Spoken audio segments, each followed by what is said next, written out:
সহ আমাদের নেতৃবৃন্দ বক্তব্য দিয়েছেন।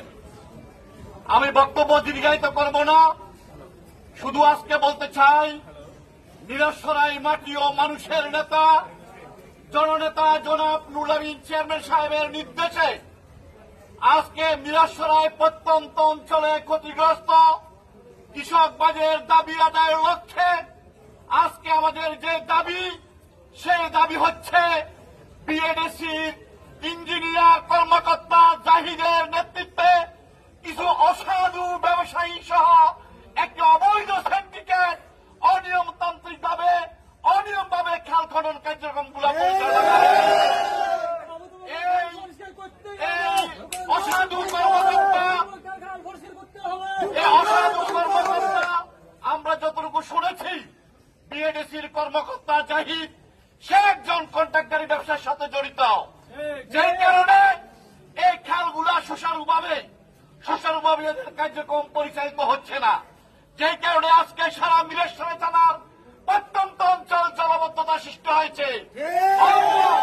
অল্প বৃষ্টিতে আজকে মানুষ পানিতে নিমজ্জিত হচ্ছে।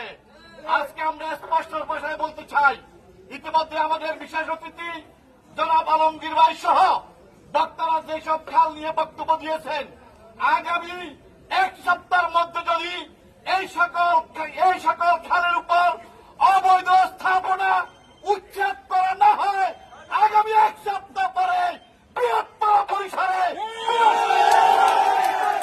বাধ্য হব।